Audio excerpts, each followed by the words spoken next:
Hey YouTubers, I found a lot of videos that help me out with my 5.9 Cummins project in my Ford, so I figured I'd make one and show some people some of the stuff I did. This is my 93 Ford f350. It was originally 460 gas automatic. I took that out and swapped in a 7.3 IDI. Then I blew the head gaskets on that and decided to just quit spending money on V8s and go with a 5.9 Cummins. So I'm going to show you guys some of the stuff you need to do to switch them. The main thing you need is, I don't know if you can see that or not, but there's a big aluminum plate you need down there that goes from a Cummins to a ZF 5-speed Ford tranny, if you're going to use that tranny, obviously.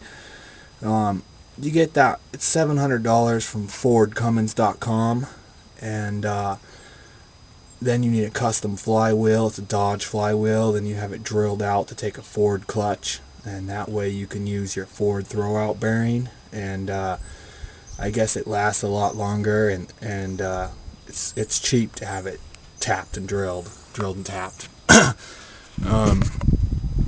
So I ended up getting the industrial 5.9 Cummins. It's 93 first gen Cummins. I got the industrial intercooler to fit, which was very surprising. I actually had to trim my bumper and stuff, just barely fitted. It's more than triple the volume of the stock 5.9 Cummins intercooler. I did have to cut the back side of my grill. I cut the back side actually of my bumper here, and I had to cut holes in the front header support down there. I don't know if you can see that, to fit those 3.5-inch wide openings. And then over here on this end, the industrial already has, well, some of them already have the correct intake on here. If you don't have that, you have to buy the custom one that looks exactly like it. Cummins, not intake, but exhaust manifold. It has the turbo up here, and it hits on your fan and melts it. Not your fan, but your heater. So the turbo's down in there.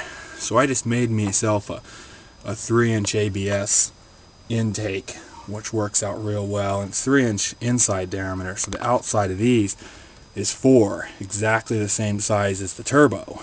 So that worked out real easy and real well. It took me like 2 minutes. It was like $10.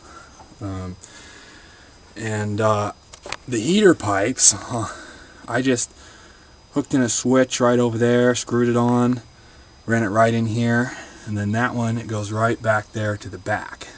I don't know if you guys can see that or not. But then I just used my Ford IDI wiring harness here, and my Ford sensor screwed right into the water jackets where the Dodge sensors were. That worked out real well. So my heat gauge works, and then the oil pressure, a 93 IDI Ford oil pressure gauge screws right in there into the first gen Cummins, at least on the industrial. So that worked out great. I got that working as well on my gauge.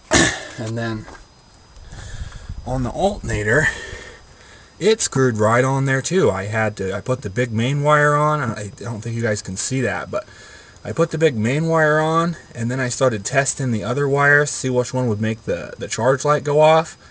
And it's charging. I didn't have to do anything, just screwed them on there.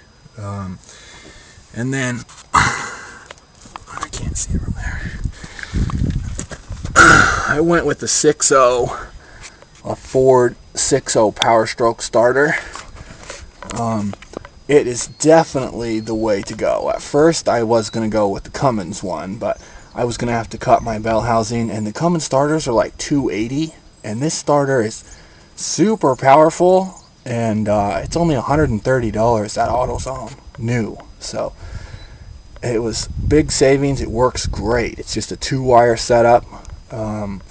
It's real small. You don't have to grind anything except a little notch for one of the bolts. Just one little grind. It takes like 10-20 seconds.